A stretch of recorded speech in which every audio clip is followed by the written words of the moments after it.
website.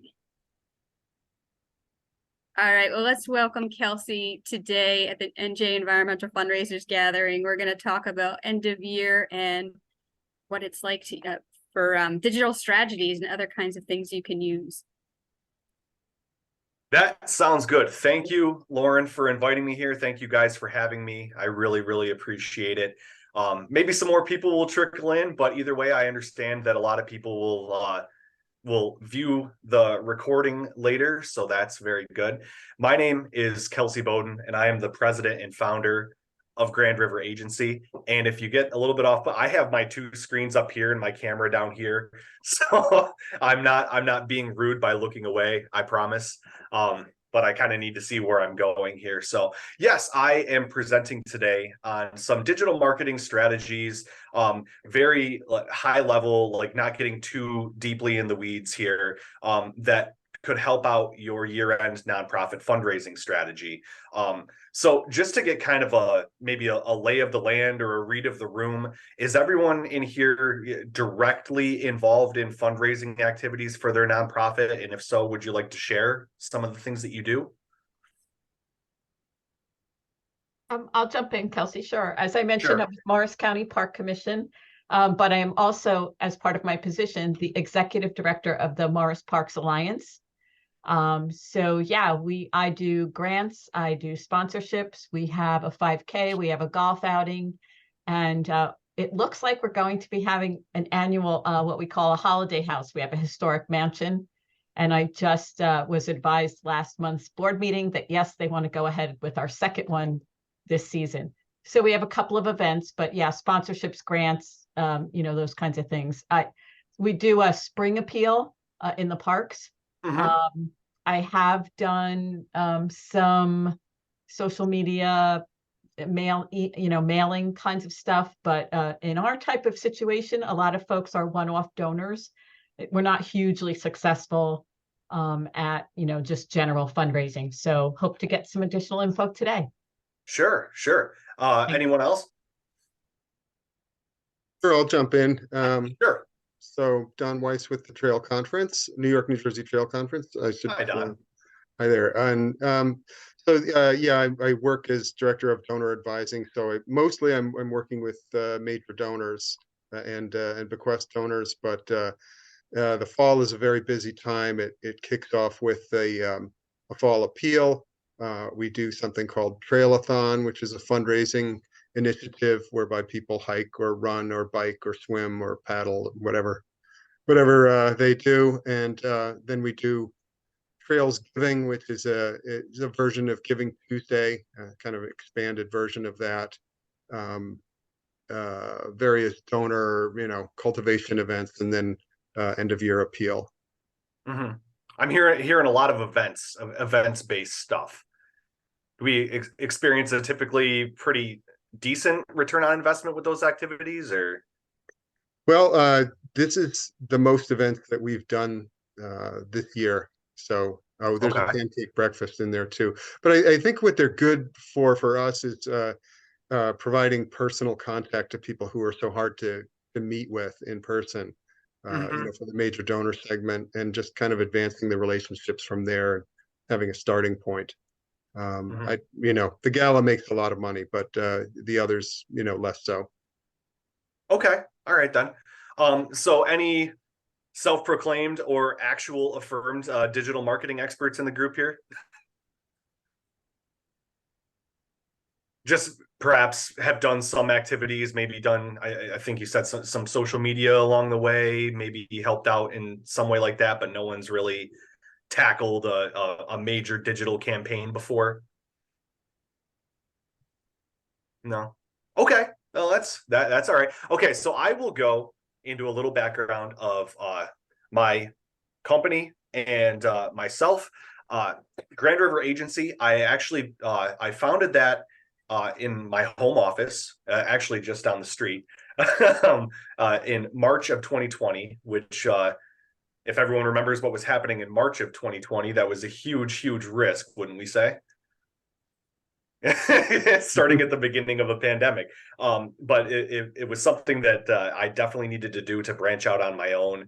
I wanted to be a resource for small businesses and small nonprofits that otherwise would not be able to afford full-time communications capacity, like bringing on a full-time marketing manager, bringing on a full-time grant writer, or anything in the realm of strategic communications, really, public relations, things like that. So I wanted to basically just be that outlet and that resource for them. If you want to know more about my company, Grand River Agency, you can go to you see the website there, and I'll send the slideshow after this too. So Lauren, will you share that with the group? Absolutely. Okay, cool. But yeah, you can go to grandriveragency.io. You can email me at that address there, Kelsey at grandriveragency.org, to reach out. But you'll see that again at the end. So my background, I have more than 17 years of experience in communications. I spent 11 years as a reporter and later an editor for a local mid-sized newspaper. And that primarily a lot of the things that I covered in that time, in addition to just being like a general assignment reporter, was covering the local nonprofit community. And one thing that I noticed in all of those years covering the local nonprofits is they very, very much struggled with their outreach capacity. And a lot of them were struggling because they were, maybe an outfit of one. They were a team of one or a team of very few, where they were all where one of them was wearing every hat, or where a very small amount were wearing a lot of hats. And obviously they wouldn't have the budgets to bring on a full-time staff member devoted to that. So that's kind of started the genesis of how I wanted to start Grand River Agency. But and then after that, after my daughter was born, I moved on and worked at an inbound marketing agency, basically a digital marketing agency, for several years, where I learned a lot of the basic skill sets for inbound marketing and blog writing and social media, and the things that weren't so much like the longer form content that I would have been writing at a newspaper. So I gathered that skill set along the way. And then I became a grant writer for a local nonprofit. It was just something that I wanted to try. A local nonprofit that is involved in the healthcare industry. And I did that for several years. Had a lot of success in writing grant proposals and other outreach activities, donor cultivation, and things like that. So I had gathered that skill set of a lot of different communications things that I just wanted to bring into one service offering model, where I could provide not like cookie cutter services, but could provide the types of communications for organizations that needed it, based on their specific needs. And we pride ourselves on that. So, and back to the journalism, I was a 6-time New York State Associated Press award-winning writer. So that's just something that I was very, very proud of, that I was able to do at a pretty young age against some pretty stiff competition. And behind all these different communications capacities, the thing that I really hang my hat on, and that my team hangs its hat on, is that strategic communications requires professional quality journalistic storytelling to be truly impactful. So that's what we bring to the table. And our motto here, we all have a story to tell. Let's tell it well. I think about that every day. The common denominator for small organizations, particularly nonprofits, is with all of the communications responsibilities that an organization would have. It's just at the basis of it is just great professional quality storytelling. And I always say that storytelling needs to be outwardly focused, and I feel that this is a place where a lot of nonprofits get this wrong. Is their messaging is, look how great we are. Does that make sense? Look how great we are. Look at all these amazing things that we do. When the actual message is, look how greatly this mission impacts our community. Look what your donation of $1,000 is going to help us purchase like a EMT simulator mannequin, and that thereby helps our community by providing those training opportunities to save lives. So that's my kind of definition of outwardly focused there. And here's what I want to help us all avoid here. Did your year-end fundraising campaign flop? Which is something that I hear quite a lot about. So let's hear your stories. If anyone was involved in the year-end fundraising campaign last year, how did it go? Did it go well, or did it completely tank? Kelsey, I'm not sure this exactly fits with what you're asking, but it definitely was a flop. Let's hear it. In our actual spring appeal this past spring, it was the first time last year we had used kind of lawn signs and put a QR code for people to scan as they were actually in the park. Little did I know that the QR code expired. Okay. So the signs were out in the park, and I only found out because we loaned the QR code to another unit so that people could register using that QR code. And they came back to me after the weekend and said, it wasn't going. So I immediately had to run out and collect all those signs that were out there because I didn't know that QR codes expire. So yeah, I'm so sorry to hear that. That's terrible. That's okay. Now, lesson learned. Yeah. So what happened after that? How did you remedy that? Well, we only do it for 2 months because we don't want people to get tired of the things out there. So that's why we do it as a spring appeal.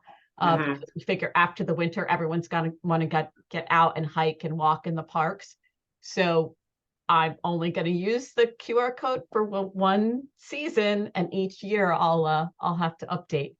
Yep, that makes sense. Anyone else, maybe specific to a year-end fundraising campaign?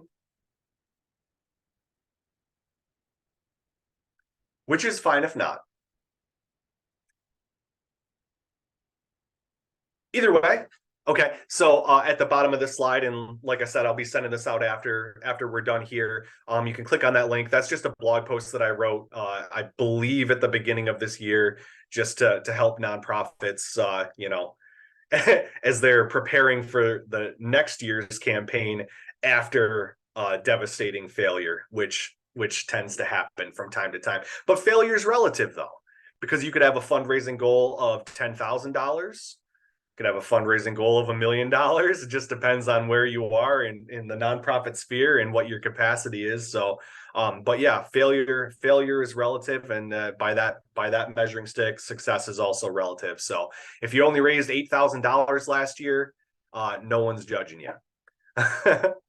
One of my smaller clients last year for their Giving Tuesday campaign, which is it coincides with this event by the Cattaraugus Region Community Foundation, and I live in Cattaraugus County, so that's managed by them, and I believe they raised, it was like $12,000 that day, and I mean, it doesn't seem like a lot, but I mean, to them that was just a resounding success, so whatever, success is relative. Pop quiz. Look at the puppy. Can you see the puppy? When should your year-end fundraising strategy begin? What do we think? Immediately after your last one. Boom! Look at that other puppy.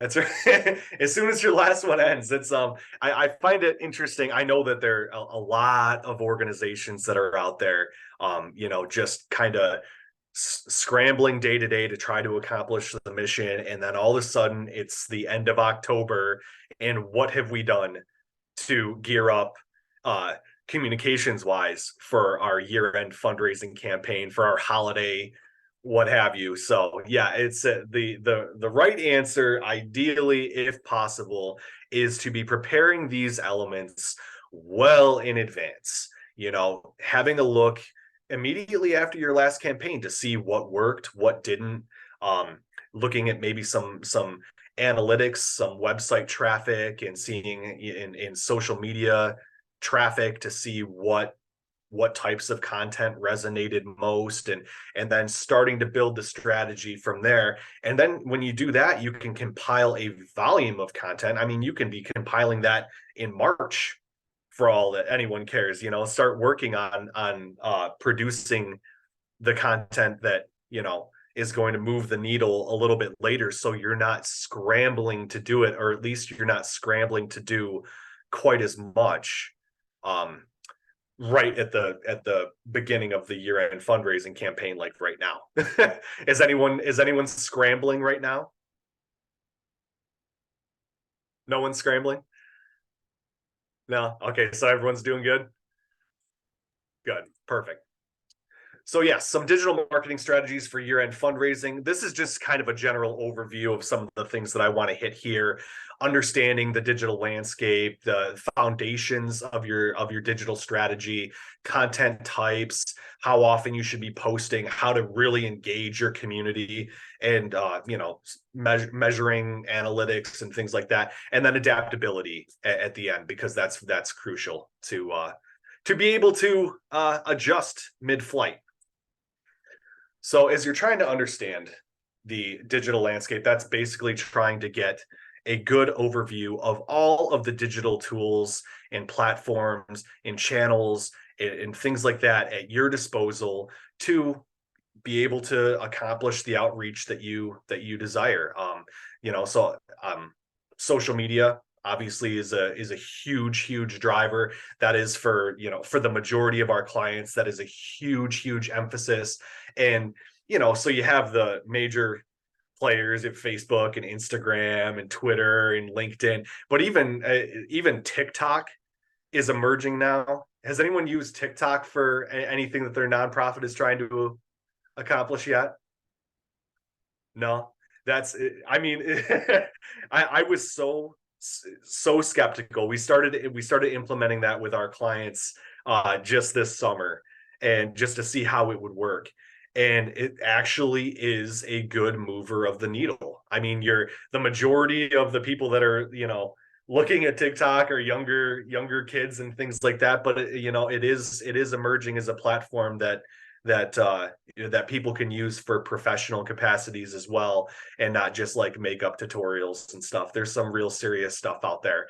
So yeah, TikTok is awesome, but yeah, you need to have a good lay of the land as far as, okay, well, do we have the capacity to be throwing out this email marketing campaign? Do we have the capacity to be tackling some website development, improving our digital presence before the year-end fundraising campaign gears up?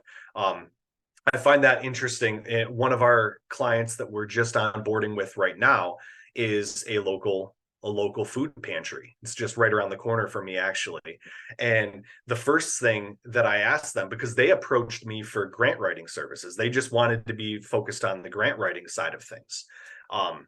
And the first thing that I asked the board when I presented to them was, what does everyone think about your digital presence right now? And it was crickets. The response was they didn't no. even more indicting, none of them really knew. They knew they had a website, they knew they had a Facebook. Everyone's like, well, we might have an Instagram, so they quite clearly didn't have a good lay of the land on their own part for that type of for even to have an understanding of what to do to move forward. And that's why they brought me on. So I was like, yeah, we should probably tackle this first before we start hitting the grant writing side of things, because basically any funder who's worth anything is going to be going to the website and to the social media to see what this nonprofit is up to. And if they go there and they encounter a digital graveyard, what is that going to say for them? They're going to, the funding is going to go to someone who doesn't have that digital graveyard, who does demonstrate that they have that outreach capacity. So either way, that was a kind of a roundabout way of explaining the digital landscape. But yeah, you have multiple channels that you can use, a lot of different things that you can work to understand online behavior, how people generally consume their content, to get a good understanding of the strategies that you're going to have to build moving forward. So putting together this slide, what I wanted to avoid doing the whole, this is why this is why digital marketing is important. And here's showing a 73% increase in engagement or something like that. Like everyone already knows that. I feel like that conversation is just like, something saved for like 1999 where, where, it's just like, hey, check out check out this new awesome thing called the internet. Everyone's pretty much aware by now the impact that digital marketing can bring to their organization. But yeah, obviously you have increased outreach. It's more cost effective. You're able to analyze what you're doing in real time. You're able to look at the metrics and the analytics and see what's working and what's not. And you're able to do it whenever. You're not counting, it is owned media. You're not counting on someone else to put your message out there. So those are the benefits of it that I'm pretty sure everyone's already aware of. And then the benefits to the giver, shifting to online giving. Does everyone like on your websites, on your organization's websites, on your social media, is there a clear call to action for like to donate here, something above the fold? Yeah, okay. So that's obviously just the convenience of that is you can't put a price on that. I mean, people love doing that. It's easy enough just to pull out your phone and you can make a donation pretty much immediately if you feel so compelled. If you come across a nice social media post, perhaps, that you will be compiling after this. So the benefits of the giver, convenience and accessibility, being able to reach even more people because you're no longer confined by physical location. You can just reach anyone out there in the digital realm, pretty much anywhere in the world that you choose. So, and you can target people based on demographics and things that they're interested in and whether they've traditionally given to nonprofit campaigns in the past, and if so, what have they given to and what for. So you're able to have a good understanding of that. And then it's also a good for peer influence, digital marketing. People see that so and so is donated and they see how much and they want to jump on board the cause. Social proof is huge. Obviously, they see that other people have found value in this nonprofit mission and thereby they see value in it. So does that all make sense, folks? Yes? Okay. Laying the foundation for your digital strategy here. It's obviously important that you're not just going out there and winging it. You want to be setting clear goals for your campaign. I'll get into that in just a little bit here, but just like it's not enough to just be like, we need to raise more money. Obviously, you need to, tie something to that and even tie it to something specific that you're going to be trying to accomplish with your year-end fundraising campaign. Another foundation is measurability. I keep saying that you need to be able to look at what you're doing, look what you've done in the past, look what you're doing now, see how that measures up.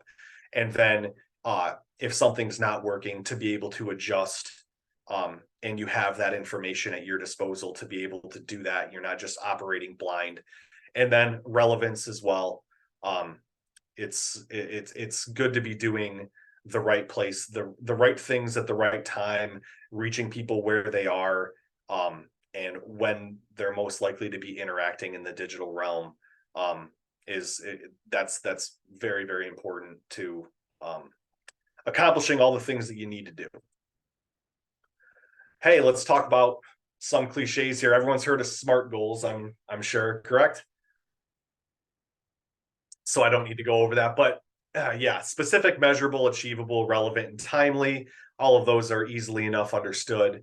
If you're talking about specificity, like I said, it's not enough to just say that you want to increase donations. I mean, you can specify you want to increase online donations by a certain percentage. You want to increase the number of new donors or the number of recurring donors, or something like that. So you actually have something to be striving toward.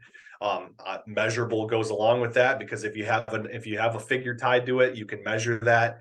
Achievable, I don't know if anyone has ever been involved with a nonprofit, that yeah, their fundraising goals are just off the charts. And like, has anyone ever experienced that before? Where the fundraising goal was just like it was insurmountable. There was no possible way you're going to achieve it, but everyone is just working to the bone to get there. You've been through that, Don? Yeah, yeah. And relevant. It's a clear communication of why this is needed in your community, easily enough understood, and timely, making sure that you have some sort of a calendar of events that you're following. So, everyone is on the same page and everyone's striving toward having things done on time when they need to be done, just kind of methodically moving along. Another cliche, everyone's heard this a million times, know your audience, know who you are communicating to, and that guides how you're going to be communicating with them. So yeah, it's as I say here, the bedrock of effective digital marketing. There are these 4 areas that I'm particularly adamant about: audience profiling, data mining and analytics, personalized messaging, and platform management. So I'll go over those here.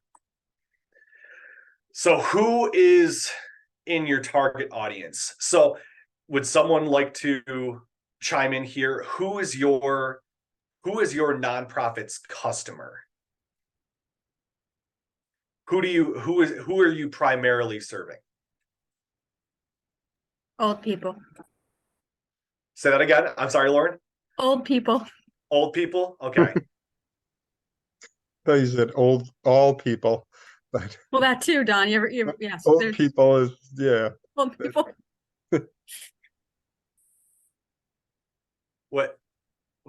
Denise, who are you serving? Hey. Who's your primary target audience? I mean, that is so tough. Park users, maybe. Okay. At first I wanted to say families, but then I'm thinking, narrow it down a little bit more, maybe park users. Okay. Well, here's a shift in philosophy that I've adopted since working with NANO, especially. That's the National Association of Nonprofit Organizations and Executives. They're one of my clients. Money is oxygen. Your customer is not the people you're serving. Your customer are the people who bankroll the opportunity for you to have that community mission in the first place. So your target audience in almost all capacities, in almost all cases, is the donors and the funders. Now you can accomplish messaging that appeals to both, but primarily your outwardly focused messaging, while perhaps serving to tell your target demographics, the people who go to state parks, or the people that the nonprofit is serving, letting them know that this resource is available. But for every post, I'll say, for every post that you have that is just like, hey, the community food bank is going to be here today, and announcing like that something is going to be happening, you should have 10 posts talking about your mission, and talking about your mission specific to support us. So like I said, money is oxygen, and your nonprofit mission doesn't exist without the money to make it so. Do I hear any pushback on that? Does that make sense? Yeah. So yes, knowing that that donors and funders are your target audience primarily, then you need to be understanding who the donors are. So you need to be understanding their demographics. So you understand the age, location, income, education, that sort of stuff. Psychographics, you need to kind of be Dr. Fraser Crane. Anyway, my mom's been watching Frasier recently, so reruns of Frasier. So that's stuck in my head. But yeah, understanding them on a very, very deep level, what drives them to give, what are their motivations, their philanthropic goals. And sometimes you need to actually be speaking with those donors to uncover that. So you need to be building relationships with them. And you can accomplish that through digital marketing because it is a two-way, it is a two-way street. And I'll get into that in a little bit. And also past interactions, if you have any sort of data on the people that the donors that you've had in the past, and understanding what their motivations were, maybe to be able to build an archetype of who your ideal donor would be, those sorts of things. So understanding your target audience is the first step there. And then mining a little bit further for further data. Does anyone use what is the CRM that you're using at your nonprofit? Does anyone have like a specific one that you're using? Customer relationship management system? Or a donor relationship manager? We're dropping Civi CRM for Salesforce. You're dropping which CRM? I'm sorry? Civi CRM. Okay. For Salesforce. Okay, you're using that. Is that something that you're in the middle of doing right now, or? Yeah, well, I mean, it's a little bit paused for year end, but it's going on behind the scenes. Okay, all right. So that's important. But how, like Denise, if you say no, how are you storing your donor database? What's that? We just have QuickBooks right now. Okay. One of our board members who is in the digital sphere as a career is heading up a subcommittee of 3, looking at what's out there, and hopefully by year end making a recommendation to the board. Oh, okay. All right then. Yeah, we have none right now.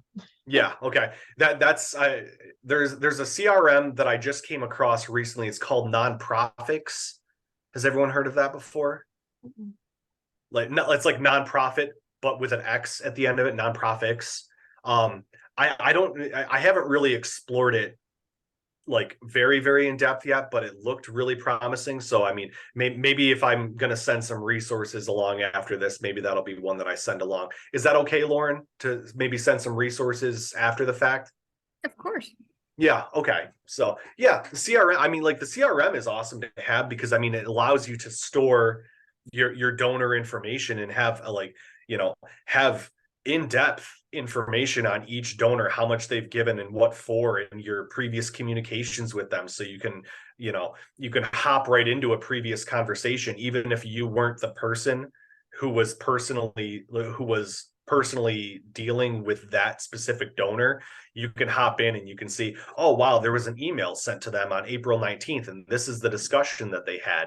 And they were discussing at the time, perhaps meeting for lunch and talking about, maybe a sizable donation, or talking about a specific initiative that, that this person might have close to their heart. So it allows you to just like have a very, very in-depth overview of who your people are, and it just stores it all in one centralized repository for everybody to use. And I know you understand the importance and the benefit of that. So CRM is great. Web analytics, if you want to dig a little bit further, going into your website activity through Google Analytics, you can see who your website visitors are predominantly, what pages are being visited most, how long they stay there, how they're moving through your website, if they're going and clicking on the things that you want them to, like your donate button, or if they're clicking on other sources for information. So that's really important to have. Social media does a lot of the same stuff, as far as analytics goes, and we get into that a little bit more as well. And then choosing the right platforms. I keep going back to TikTok being an effective nonprofit platform, or emerging as an effective nonprofit platform, which is just so surprising to me. Like, I don't even personally use TikTok for anything. Does anyone just go through and like scroll and watch TikTok videos and stuff? No, that's not for me. But again, I think that TikTok is emerging as a powerful force as far as social media conduit, a conduit for social media engagement. But it's important always to choose the right platforms based on who your target audience is. If your target audience is donors, as we said, you're likely looking at the professional crowd, people with money. And you might want to be looking at LinkedIn to be reaching them in some way. Maybe purchasing, if you have the budget for it, purchasing some LinkedIn ads. But then it's also important not to limit yourself. You might want to be putting out Facebook ads and organic Facebook posts and going on X or Twitter and reaching your audience in that way too. In the important part of that, if you're going to be doing a cross-platform approach, is to make sure that your content is adaptive for that. So you're not just posting the same thing on each channel. So you're not posting the same thing on Facebook as you are on LinkedIn, as you are on Instagram. You want to be to segment the message that is most applicable to that target audience. So if something is written in a way that would appeal more to like the younger crowd in participating in one of your nonprofit events, it might not resonate so well to have the message written in such a way when you post something similar on LinkedIn, which is easy to understand, I would think. Does that make sense? Everyone gets that? Hey, okay, checkpoint. Let's discuss this. Speaking of content being adaptive, for different purposes, has anyone used A/B testing or heard of A/B testing before? Have you used it in any capacity? You have, Lauren, you have, Don? Yeah, especially with email, seeing what works. A/B testing. Yeah. Walk me through that experience, Don. What did you do? How well did it work? What was the process for you?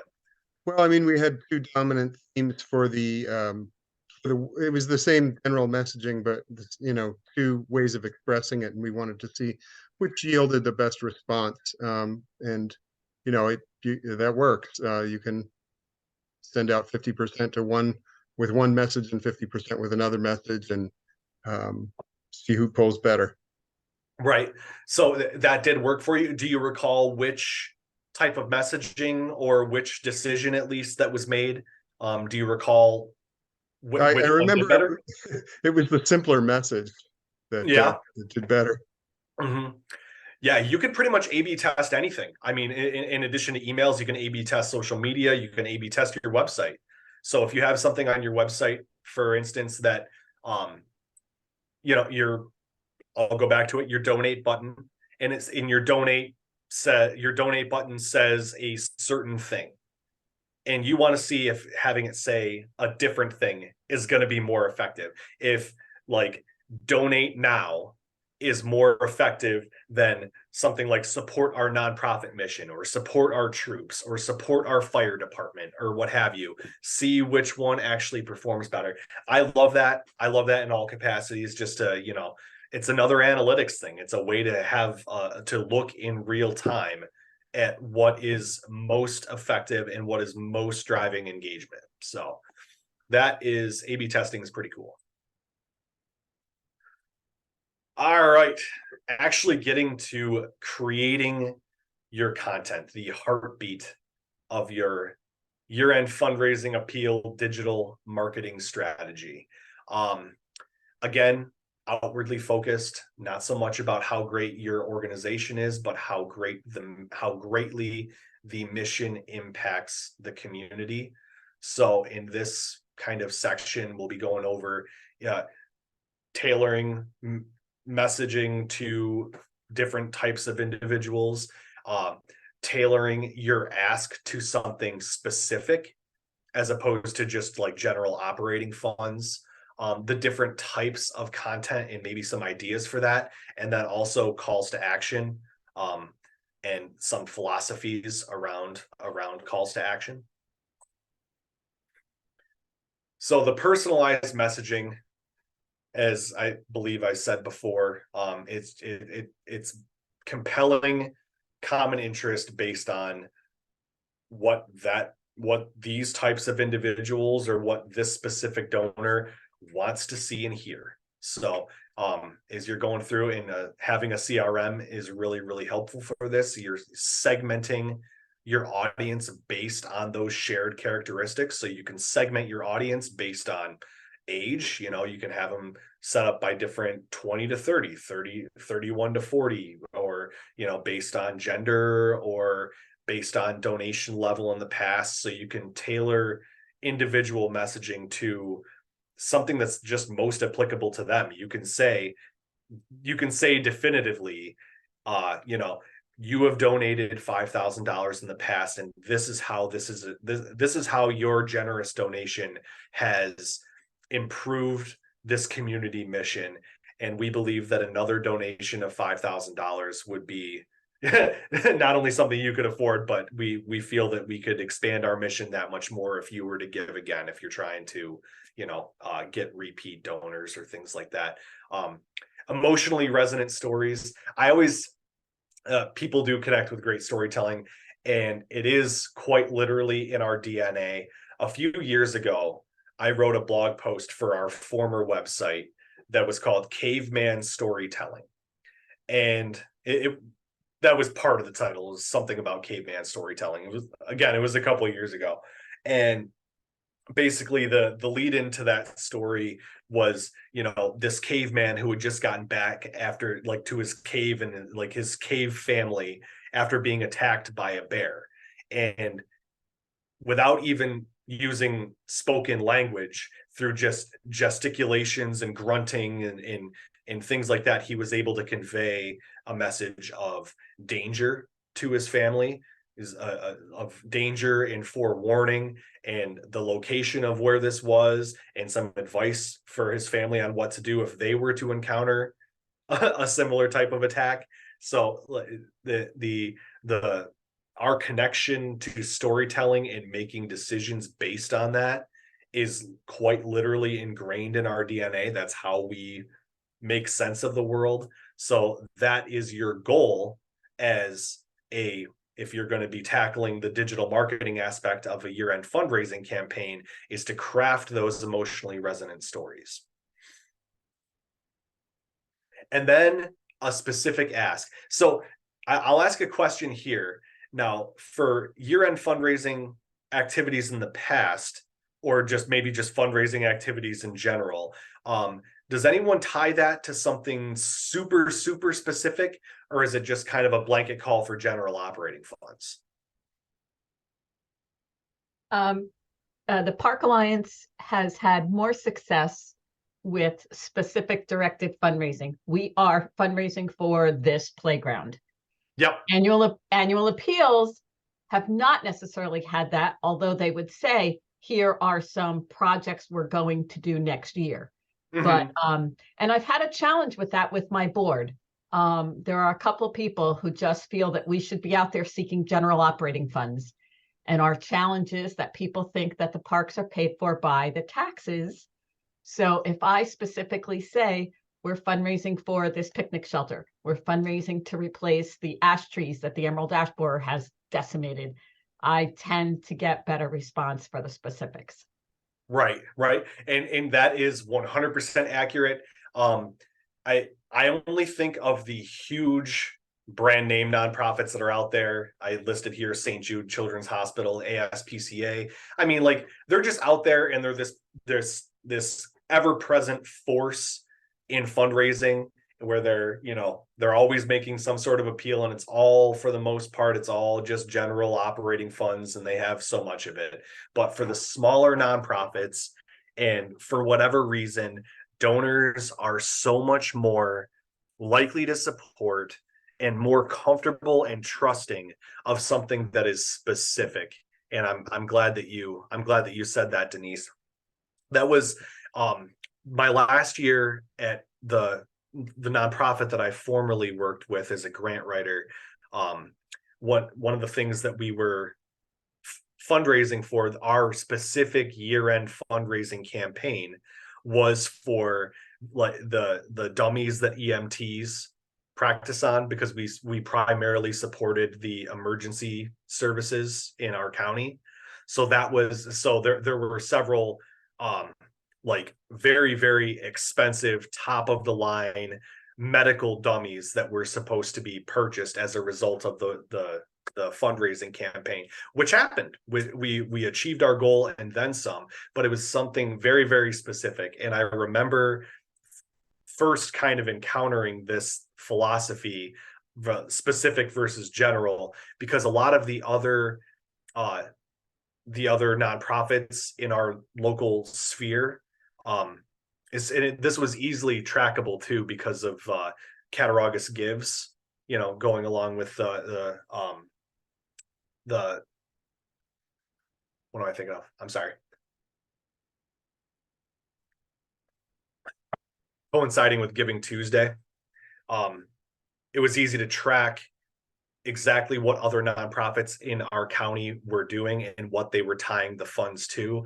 And predominantly the ones that were tying the funds to nothing specific or general operating funds, they generally performed that much more poorly in their fundraising asks. So yeah, just in general, donors like to see, they like to see something specific. They like to see something they can really sink their teeth into, a visual specific ask and guarantee of quantifiable impact that's all demonstrated through, hey, we are setting a goal of raising this much money for this campaign. With your help, we are going to purchase this. With your help, we are going to accomplish this other mission of scale. So actually, sorry. This is just more along the lines of just the content that you're creating. We basically already addressed this, so I'm moving on. My apologies. Different content types and ideas. The first one that I have here are impact stories, parts of your narrative that demonstrate true impact in your community. A lot of times this could even be people that are recipients or of your nonprofit mission or are served by your nonprofit mission, offering their very own testimonial if they're willing to speak. If not, if you have the permission to speak for them and tell their story for them in whatever way, that is highly relatable and people jump on board that. And then visual storytelling. I hit this several times here, the importance of visual storytelling. Anyone who has a smartphone nowadays can be basically a professional videographer and editor. So I mean, and that's the type of content that pretty much across all platforms performs the highest is video. People like to consume video more than pretty much anything else. So even if it's you getting on your smartphone and talking for 30 seconds, going on Facebook Live and just saying a couple things, or if you have like an interview with like a stakeholder or an interview with a service recipient, people really, really eat that stuff up, and video content is so shareable, which is another key metric, is you want people sharing this message. So the visual, the imagery, the video, audio, and all of that stuff, very shareable, very, very impactful. And it's like absolute must have in your marketing strategy for sure.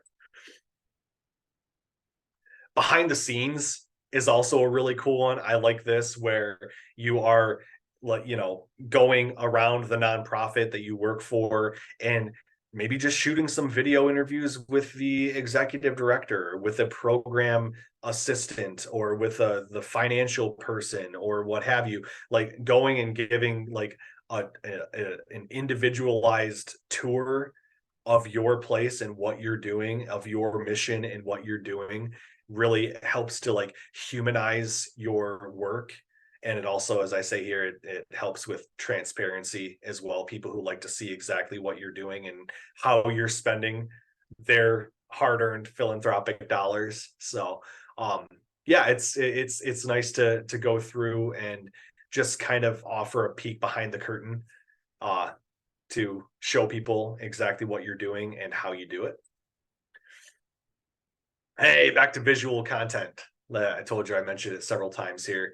We like to create a lot of graphics as well, like not only taking pictures and video of, you know, what's happening at, you know, our client organizations, but like to take a concept, to take maybe a concept from one of their previously existing pieces of content, like a blog post, taking a concept and turning that into a graphic that kind of exemplifies what that means. Those are very, very catching and shareable as well. So yeah, those engaging visuals like that, infographics that take perhaps a complex concept, a complex thought, or a concept, or a complex process that your organization tackles, and makes it very, very easily digestible by breaking it down perhaps into steps. Those are very, very impactful as well. Short form videos, with a lot of our clients, we've gotten a lot of good response on having, like, you know, the YouTube and Facebook reels and shorts, just little 30-second snippets that are perhaps part of a larger presentation, or would serve to promote like a larger presentation, or a larger form piece of content. It's a good kind of gateway to deeper engagement with your brand. Countdown campaigns. Anyone done a countdown campaign before? Yeah. How did that how did that work for you? How did you initiate that?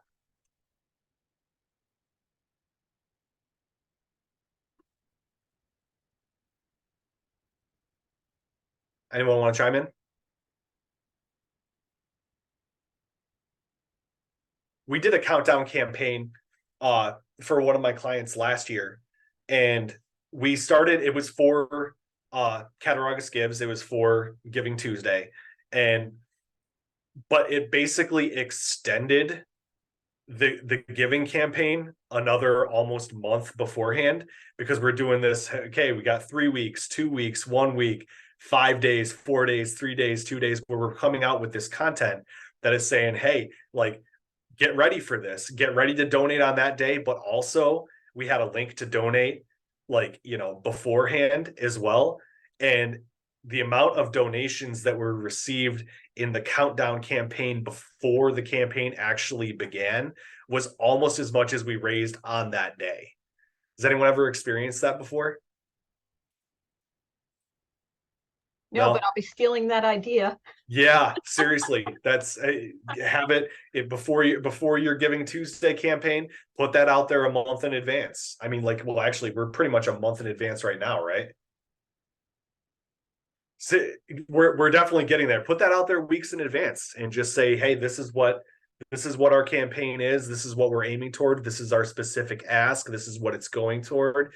And donate that day. Get ready to make your donation on Giving Tuesday. Or, oh, by the way, we have the option here for you to donate now. So I'm actually just seeing the chat here. Okay. Sorry about that. Also, drives urgency, as I mentioned here, but you can read as well. Calls to action.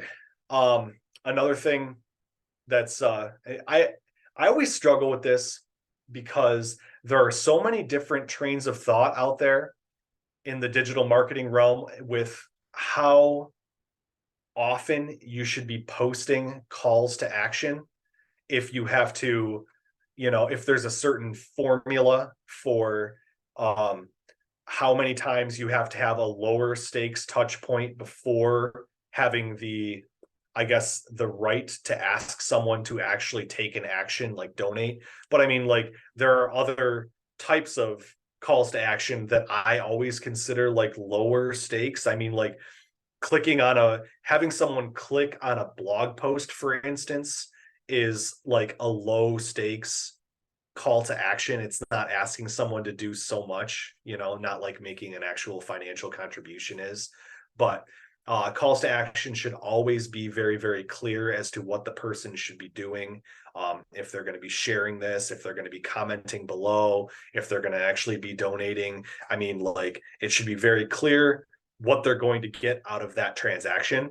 And it should be very, very consistent as well. You don't want to have, some messaging out there about your environmental impact study, and then it leads to a CTA for something completely different. So just be very, very careful about that.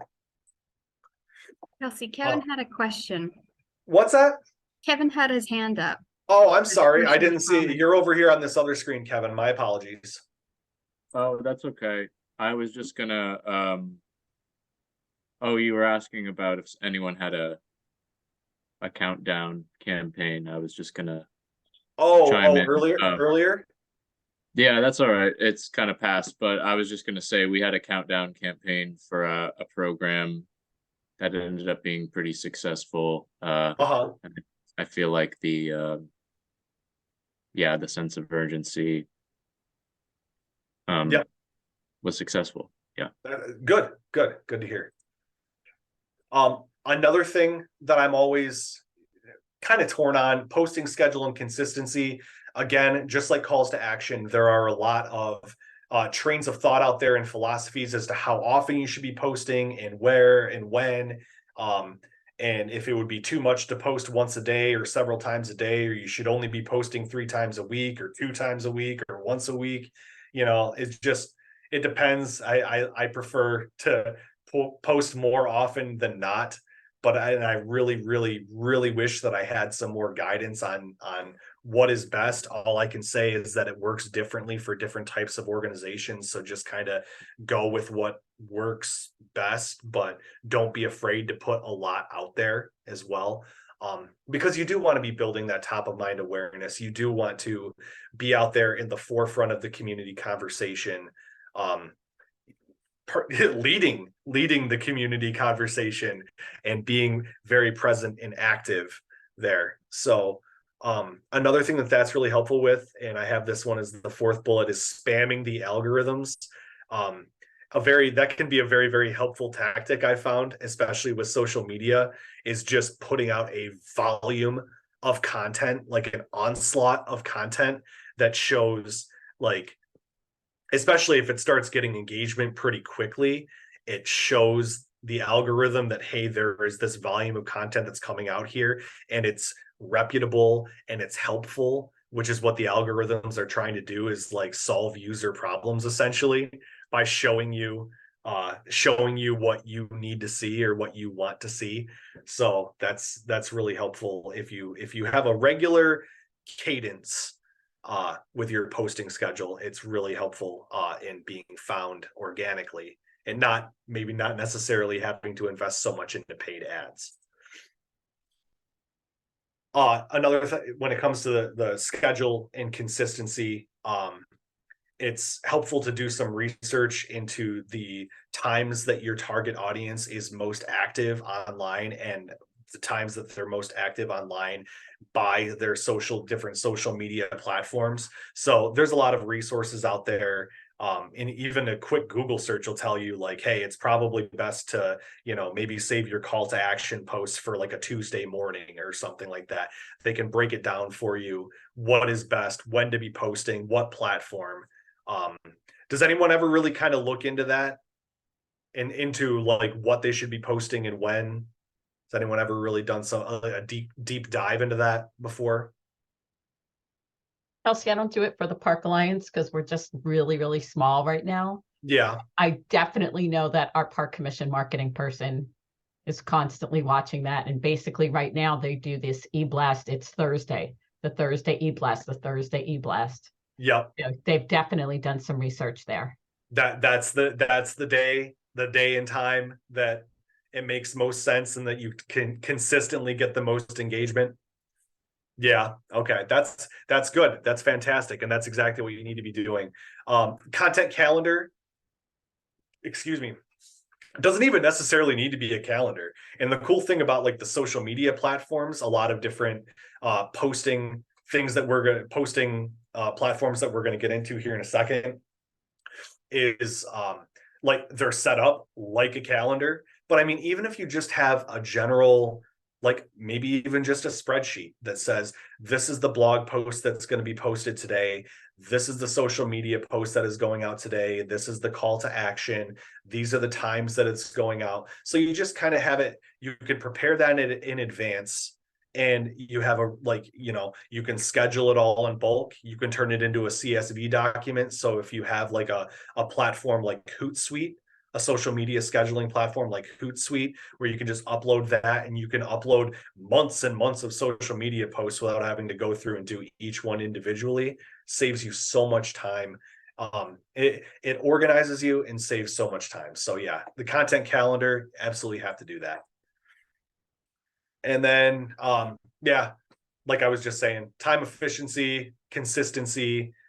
If you're using scheduling tools like Hootsuite, or Later is another one that's really good. The Meta Business Suite, like that has its own social media posting platform, you know, so you don't have to manage it through a third party. And LinkedIn also, you can schedule things in advance. So pretty much everything has a way for you to be able to use some sort of a tool that is going to allow you to, you know, save time and be consistent and stay organized, which is very, very important. Yeah, I just got into that. I forgot that one was coming. A couple other ones, Buffer, Sprout Social. Those are some popular scheduling tools in addition to Hootsuite and Later. Most of my clients use Hootsuite, which is an investment on their part. But yeah, there are a lot of different platforms that you can choose that will allow you to post in bulk and post across multiple platforms. You can upload things to TikTok as the same as at the same time as you are to Instagram.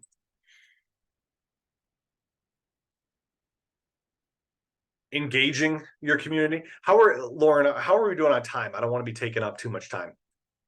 Probably have a minute left since we started a little bit late. Okay. All right. So yeah, talking about community engagement. It's not about talking at your followers so much as communing with them. It's a two-way conversation, two-way street. You want to be entering into a dialogue with your followers and not so much just kind of like spouting stuff out there. So yeah, I have a couple more here. I don't want to miss, but everyone will also, you know, be receiving this slideshow, as we after I send it. So it's a lot of this is just about engaging your community and things like that, which people understand. And then again, you know, measuring and tracking success, it does no good to be throwing stuff out there into the ether without knowing exactly what you're doing and whether or not it's working. So you just need to be able to have some sort of a capacity to measure these things in real time and to adjust if you have to. And then that's obviously for the purpose of remaining flexible and adaptable. If you know something isn't working, if you can look at the analytics and say like that this type of content or this posting schedule, you know, sending things out at this time, if that's not working, what are your plans B and C? Are you able to adjust to different, you know, evolving financial realities and to take your, you know, maybe make your ask larger for your year-end fundraising campaign or smaller or what have you? Are you prepared to adjust to the different digital media platforms out there as they evolve themselves? Like I know, for instance, the Meta Business Suite is always changing. It's always changing the way that it wants people to do ads and things like that. So you need to be able to like keep up with that in real time and adjust to it. And that is pretty much what I have. I'm sorry that went long there. I didn't know where I was standing with time, Lauren. So that said, thank you guys for having me. I hope this was helpful and beneficial. I tried to give some sort of general overview, but if you have any more specific questions or anything like that, I'm all ears.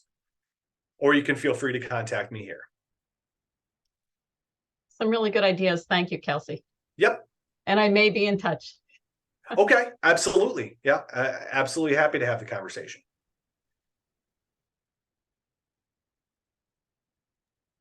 Thank you, Kelsey, for joining us today. And for those who are able to listen later on, thank you too. Yep. Thank you. Thank you very much for having me. So I will be sending this to you, Lauren, and then